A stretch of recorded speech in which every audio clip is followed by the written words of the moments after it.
Hello and welcome back to class 11th एंड 12th psychology. इस channel पर हम क्लास 12th की पूरी एनसीईआरटी बुक कंप्लीट कर चुके हैं and now we are gonna complete class 11th too. So make sure you subscribe this channel and turn on your bell icon. तो चैप्टर 3 के फर्स्ट हाफ को हम कंप्लीट कर चुके हैं अपनी लास्ट वीडियो में। उसमें हमने ब्रेन तक के सारे टॉपिक्स को कवर कर लिया था and now we are gonna study from the endocrine system. So first topic for this video is the endocrine system in humans. तो हमारी बॉडी के अंदर एक पर्टिकुलर सिस्टम होता है जिसको कहा जाता है एंडोक्राइन सिस्टम। अब ये सिस्टम क्या है, ये किस तरीके से वर्क करता है, इसके अंदर क्या क्या चीज़ें आती हैं, ये सब कुछ हम जल्दी से समझने वाले हैं अपने ये छोटे से टॉपिक के अंदर। सो फर्स्ट ऑफ ऑल हमारी बॉडी के अंदर दो तरीके की ग्लैंड्स होती हैं। अब ग्लैंड्स का क्या काम होता है, ग्लैंड्स हमारी बॉडी के अंदर हॉर्मोन्स को सिक्रीट करती हैं, यानी कि ये हार्मोन को बनाती हैं, हॉर्मोन्स को रिलीज करती हैं। और हॉर्मोन्स को हम बोल सकते हैं केमिकल मैसेजेस या फिर कुछ ऐसे केमिकल सब्सटेंस जो हमारी बॉडी रिलीज करवाती है थ्रू ग्लैंड्स। तो ये होते हैं हमारे ग्लैंड्स। अब इन ग्लैंड्स की दो अलग अलग कैटेगरी होती हैं। एक होते हैं हमारे डक्टेड ग्लैंड्स और एक होते हैं डक्टलेस ग्लैंड्स। तो डक्ट का मतलब ही होता है बायोलॉजी में एक कोई ट्यूब लाइक स्ट्रक्चर। तो बेसिकली डक्टलेस जो ग्लैंड होते हैं जिनके पास वो ट्यूब लाइक स्ट्रक्चर नहीं होता है, वो हॉर्मोन्स को सीधा ही हमारे ब्लड्स के अंदर सिक्रीट करते हैं। पर जो डक्ट वाले ग्लैंड होते हैं वो उन हॉर्मोन्स को उन ट्यूब के थ्रू यानी कि अपने डक्ट के थ्रू रिलीज करते हैं। तो ये एक मेजर डिफरेंस है डक्ट और डक्टलेस ग्लैंड के अंदर। और जो एंडोक्राइन सिस्टम के अंदर ग्लैंड्स आती हैं वो सारी डक्टलेस ग्लैंड्स ही होती हैं। So that's why the endocrine glands are the ductless glands that secrete hormones which carry messages, यानी कि हॉर्मोन्स क्या करते हैं, that carry messages to particular organs through the blood stream. ये डायरेक्टली हमारे ब्लड में इंक्लूड होकर मैसेजेस को पहुंचाते हैं ऑर्गन्स तक। अब इनका काम क्या होता है, दीज ग्लैंड्स कंट्रोल ग्रोथ। ये जो हमारी एंडोक्राइन ग्लैंड है इनका काम यहाँ पे बताया गया है। These glands control growth, development, metabolism and reproduction. तो इन सब चीजों को ये ग्लैंड्स कंट्रोल करती हैं। Endocrine gland secrete hormones in response to external या फिर इंटरनल स्टिमुलाई। स्टिमुलाई मतलब वही जो भी कुछ हमारे एनवायरमेंट में हो रहा है। तो जो भी कुछ इंटरनली हो रहा है या फिर एक्सटर्नली हमारे साथ हो रहा है उसके रिस्पॉन्स में ही ये जो ग्लैंड्स होती हैं उन हार्मोन्स को सिक्रीट करती हैं। तो अब इस एंडोक्राइन सिस्टम के अंदर कौन कौन सी वो डक्टलेस ग्लैंड्स आती हैं और वो कौन कौन से हॉर्मोन्स को सिक्रीट करती हैं और उनके क्या क्या फंक्शंस होते हैं, वो अब इस पिक के अंदर यहाँ पर अच्छे से एक्सप्लेन किया गया है बहुत ही शॉर्ट में। तो सबसे पहले सबसे इंपॉर्टेंट हमारी ग्लैंड होती है पिट्यूटरी ग्लैंड। ये ग्लैंड हमारे हेड में होती है और ये जो हार्मोन सिक्रीट करती है उसका नाम होता है ग्रोथ हार्मोन। अब इसके नाम से ही पता चल रहा है, it regulates growth of our body. हमारी बॉडी की पूरी ग्रोथ को कंट्रोल करती है हमारी पिट्यूटरी ग्लैंड, इसीलिए इसे बहुत इंपॉर्टेंट ग्लैंड माना जाता है। यानी कि इन सारी एंडोक्राइन ग्लैंड्स में से सबसे ज़्यादा इंपॉर्टेंट अगर हम बात करें तो हमारी पिट्यूटरी ग्लैंड ही है। वो इसलिए क्योंकि it controls the functioning of endocrine glands, यानी कि अपने ये ग्रोथ के काम के साथ साथ ये जो बाकी के सारे एंडोक्राइन ग्लैंड्स हैं इनकी फंक्शनिंग को भी ये पिट्यूटरी ग्लैंड हमारी कंट्रोल करती है। अभी इसे आगे एक बार पढ़ने से पहले आई वांट कि आप यहाँ पर अपनी वीडियो को पॉज करें और ये इतनी सी पिक है इसको एक बार आप रीड करें कि इसके अंदर लिखा क्या है। तो यहाँ पर बेसिकली ग्लैंड्स एक्सप्लेन्ड हैं, इसके अंदर कौन कौन से आते हैं, यहाँ उसके हॉर्मोन्स लिखे हुए हैं कि कौन कौन से वो हॉर्मोन सिक्रीट करते हैं और उसके बाद उनके फंक्शंस क्या होते हैं। काफ़ी इजी लैंग्वेज में काफ़ी शॉर्ट में एक्सप्लेन्ड है। तो आप प्लीज़ एक बार वीडियो को पॉज करके इनको रीड करें, उससे आपको काफ़ी हेल्प मिलेगी। ओके, सो आई होप अब आपने इसको रीड कर लिया होगा। सो बेसिकली जो हमारी थायराइड ग्लैंड होती है वो थायरोक्साइन को प्रोड्यूस करती है और इसका फंक्शन होता है कंट्रोल करना हमारा metabolism rate. It also brings about a balanced growth, यानी कि इसका कुछ ना कुछ रोल ग्रोथ वाले पार्ट में भी होता है ये थायरोक्साइन का।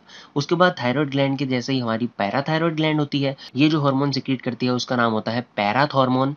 और इसका काम होता है हमारी बॉडी के अंदर के कैल्शियम के बैलेंस को बनाए रखना, यानी कि जो कैल्शियम हमारी हड्डियों के लिए जरूरी होता है उसको बैलेंस में बनाए रखना काम होता है हमारे पैराथायरॉइड ग्लैंड का। उसके बाद हमारी एडर्नल ग्लैंड और ये जो हार्मोन सिक्रीट करती है उसका नाम होता है एड्रेनालाइन। तो अब इस एड्रेनालाइन का काम क्या होता है, it prepares our body for the emergency situation, यानी कि वही हमारा फाइट और फ्लाइट मोड, उस तरीके की सिचुएशंस के लिए हमारी बॉडी को प्रिपेयर करता है हमारा एड्रेनालाइन ग्लैंड।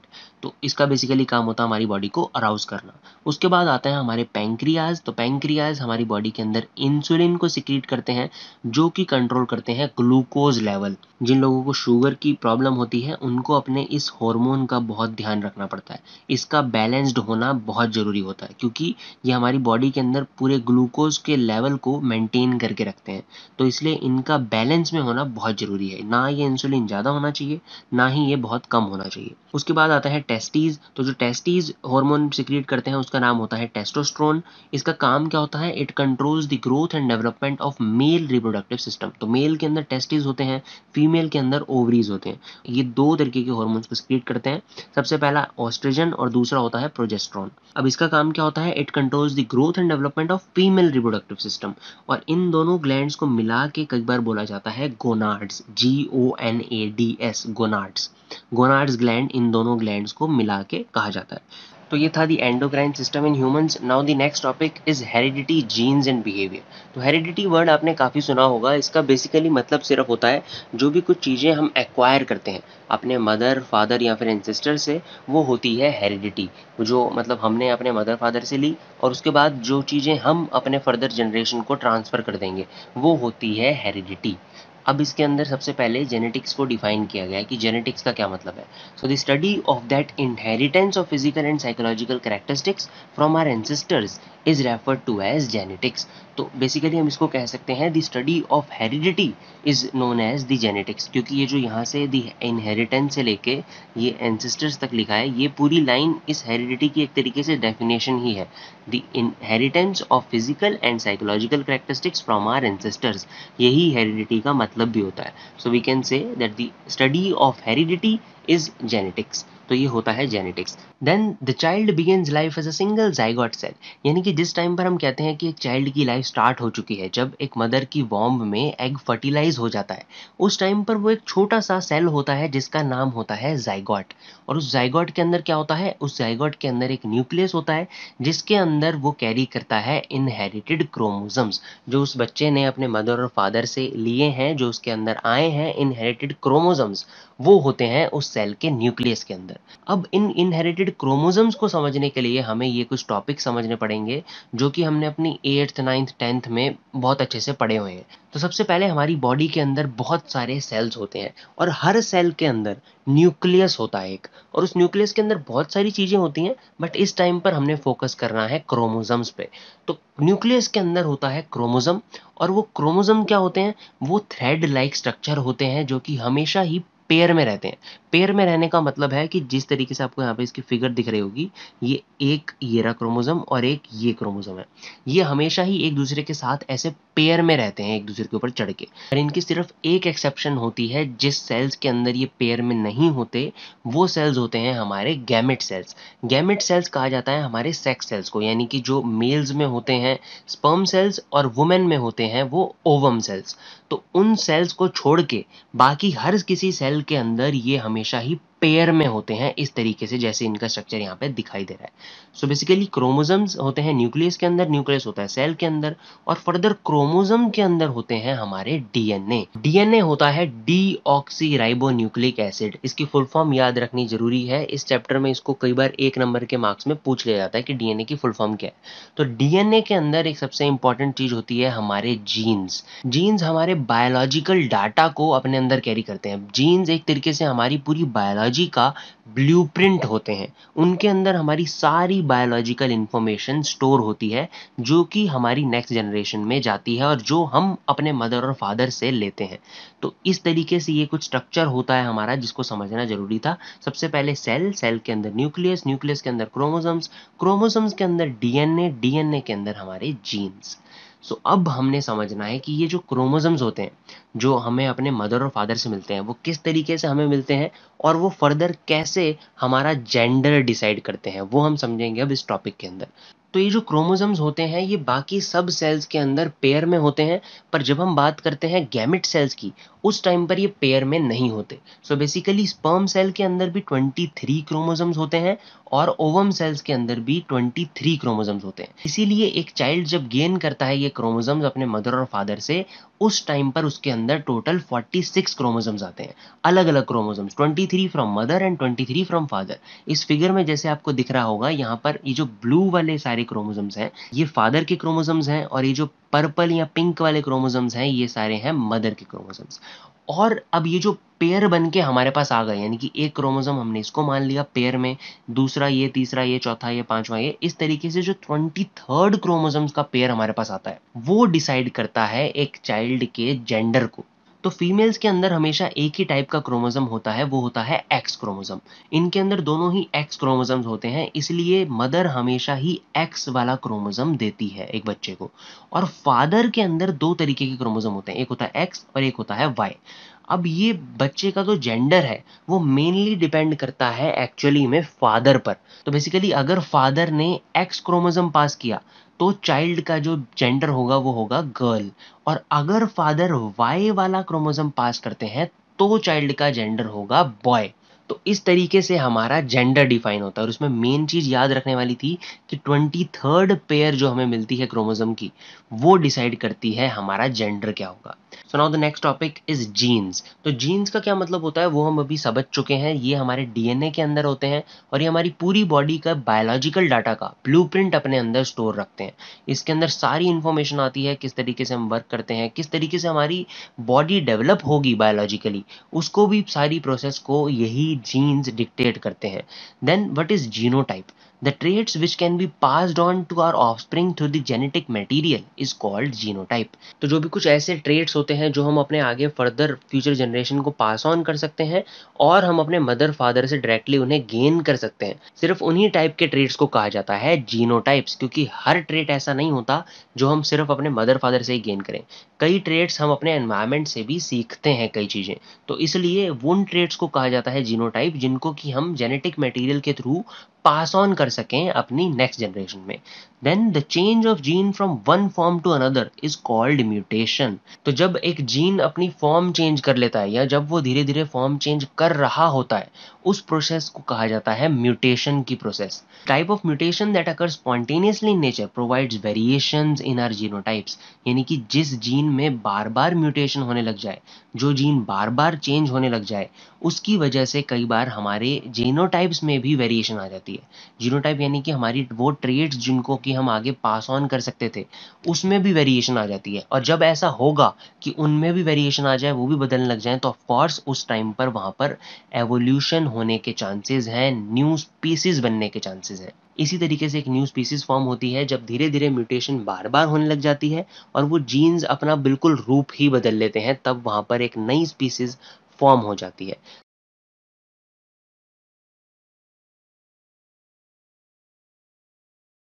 तो अभी तक जो भी कुछ चीज़ें हमने पढ़ी हैं, जीन्स, क्रोमोसोम्स, हमारा एंडोक्राइन सिस्टम, हमारा नर्वस सिस्टम, ये सब चीज़ें थी हमारी biological basis of our behaviour. यानी कि इसमें हमने समझा कि किस तरीके से हमारी बायोलॉजी हमारे बिहेवियर को गाइड करती है। Now we are gonna study the concept of culture. यानी कि अब हम समझने वाले हैं किस तरीके से कल्चर हमारे बिहेवियर को गाइड करता है। So first of all, what is culture? Culture का मतलब क्या होता है? Culture refers to the man made part of environment. जो भी कुछ मैन मेड पार्ट है हमारे एनवायरनमेंट का वो हमारा कल्चर है। It comprises of diverse products of behavior of many people including ourselves also। यानी कि हम खुद अपने कल्चर का ही पार्ट है और कल्चर के अंदर वो सब कुछ आता है जो भी हमारे बिहेवियर का प्रोडक्ट है। प्रोडक्ट के अंदर कोई भी चीज आ सकती है, यानी कि मैंने जो भी कुछ बिहेवियर किया उसका जो रिजल्ट निकल के आया उसकी बात यहाँ पर करी जा रही है। तो मेरे बिहेवियर का रिजल्ट यानी कि अगर मैंने कोई मटेरियल ऑब्जेक्ट क्रिएट किया तो वो भी मेरे कल्चर का ही पार्ट होगा। मैंने कोई आइडिया प्रोड्यूस किया वो भी मेरे कल्चर का पार्ट होगा। मैंने कोई सोशल इंस्टीट्यूशन फॉर्म किया वो भी मेरे कल्चर का ही पार्ट होगा। तो अगर आप इस वीडियो को भी सुन रहे हैं कुर्सी पर बैठ के या फिर आप बेड पर बैठ के, तो एक बेड पर बैठने का, कुर्सी पर बैठने का एक पर्टिकुलर तरीका होता है। उस तरीके को हम लोग अपने आप ही आजकल फॉलो करते हैं, पर जिस टाइम पर वो कुर्सी बनाई गई होगी, जब पहली बार वो बनी होगी, तब हर किसी को ये चीज़ नहीं पता होगी। पर अब धीरे धीरे वो हमारे बिहेवियर में बैठ चुकी है बात कि हाँ, कुर्सी पर इसी तरीके से बैठते हैं। ये एक बिहेवियर फॉर्म कर दिया उस एक पर्टिकुलर ऑब्जेक्ट ने। तो इस तरीके से ये सब चीज़ें इंक्लूड होती हैं हमारे कल्चर के अंदर। Then The relationship between individual and their social surrounding is interactive in nature. Interactive होने का मतलब कि दोनों ही एक दूसरे को constitute करते हैं, बनाते हैं. In short, हम अपनी social surrounding को of course खुद भी create करते हैं कि मेरे आसपास गंदगी रहेगी या मेरे आसपास सफाई रहेगी या मेरे आसपास किस तरीके का माहौल रहेगा, ये हम खुद ही बनाते हैं.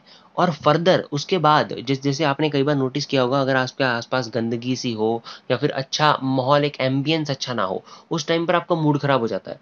अब वो किस लिए होता है, उसका मतलब यही है कि आपकी सोशल सराउंडिंग भी आपको कंट्रोल करती है.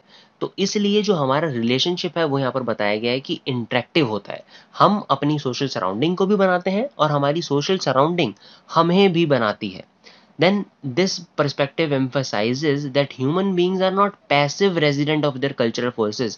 इसी तरीके से हम अपने कल्चर के भी पैसिव रेजिडेंट्स नहीं है, यानी कि सिर्फ कल्चर ही हमें फोर्स नहीं करता. Instead they themselves create the context of culture in which their behavior is shaped. यानी कि जो लोग हैं, लोग खुद ही पहले अपना कल्चर बनाते हैं और उसके बाद उनका कल्चर उन्हें क्रिएट करता है, उनकी मेंटेलिटी को क्रिएट करता है. ये बात बताई गई है इस पॉइंट के अंदर. Then culture includes behavioural products of others who preceded us. Preceded का मतलब होता है जो आज हमारे साथ नहीं है और जो हमसे पहले यहाँ पर थे. यानी कि कल्चर के अंदर वो उन लोगों के भी बिहेवियरल प्रोडक्ट्स हैं जो लोग हमारे पहले गए हैं, यानी कि हमारे पूर्वज जो हमारा एक कल्चर फॉर्म करके गए हैं. वो कैसे फॉर्म हुआ, उन्हीं के बिहेवियर के प्रोडक्ट की वजह से. तो कल्चर के अंदर उनका बिहेवियर भी इंक्लूड होता है. Thus culture is already there as we begin our life. जब हमने अपनी जिंदगी चालू करी थी उससे पहले भी हमारा कल्चर यहाँ पर था. It contains values that will be expressed and language in which it will be expressed. यानी कि कल्चर हमें ये तक बताता है कि क्या हम बातें, क्या हम वैल्यूज आगे एक्सप्रेस करेंगे और उन्हें किस लैंग्वेज में एक्सप्रेस किया जाएगा. ये सब चीजें हमारा कल्चर ही बताता है. It contains a way of life that will be followed by most of us who will grow up in the context. ये इंडियन कल्चर में रहने वाले लोगों को ये सब बातें बहुत ही इजीली समझ आ रही होंगी क्योंकि ये बहुत आम बातें यहाँ पे लिखी हैं कि कल्चर हमें एक वे ऑफ लाइफ बता देता है, किस तरीके से हम अपनी लाइफ को जिएंगे, बिताएंगे, मोस्ट ऑफ अस जो कि इस तरीके के कॉन्टेक्स्ट में रहते हैं लोग. तो ये सब बातें थी कल्चर के बारे में कि कल्चर क्या होता है. Now the process of cultural transmission. अब हमने समझना है कि ये कल्चर आगे फर्दर कैसे पास ऑन होता है. कैसे हम समझते हैं कि हमारे पहले यही वाला कल्चर था और हम उसी को अपने आप ही फॉलो करने लग जाते हैं. तो ये होता है इन दो प्रोसेस की वजह से. एक होती है एनकल्चरेशन की प्रोसेस और एक होती है सोशलाइजेशन की process. The process of enculturation and socialisation makes us cultural beings. इन्हीं प्रोसेस की वजह से हम एक कल्चरल बीइंग बनते हैं. तो सबसे पहले समझते हैं एनकल्चरेशन क्या होता है. So the enculturation refers to all learning that takes place without direct deliberate teaching. जो भी कुछ ऐसी टीचिंग होती है जो हम अपने आप ही सीख लेते हैं, हालांकि हमें कोई सिखाने वाला नहीं होता, हम खुद ही कई बातें अपने आप अपने कल्चर में से सीखते रहते हैं, उस प्रोसेस को कहा जाता है एनकल्चरेशन की process. We learn certain ideas, concepts and values simply because of their availability in our cultural context. यानी कि कई चीजें हम अपने आप ही सीख जाते हैं सिर्फ इस वजह से क्योंकि वो हमारे कल्चर में पहले से ही मौजूद होती हैं. तो इसका आप एग्जांपल ले सकते हैं एक लैंग्वेज. यानी कि अगर किसी घर में पंजाबी बोली जाती है या हिंदी बोली जाती है तो वो जो बच्चा नया उस घर में आएगा वो धीरे धीरे खुद ही उस लैंग्वेज को समझ जाएगा. हालांकि अगर कोई और लैंग्वेज की हम बात करें जिसकी अवेलेबिलिटी उसके कल्चरल कॉन्टेक्स्ट में नहीं है, उसको समझने के लिए उसे एक डाइलिबरेट टीचिंग की जरूरत पड़ेगी. तो इस तरीके से एनकल्चरेशन में हम धीरे धीरे कई चीजें अपने आप ही सीख जाते हैं. वो प्रोसेस होती है हमारी enculturation. Now what is socialisation.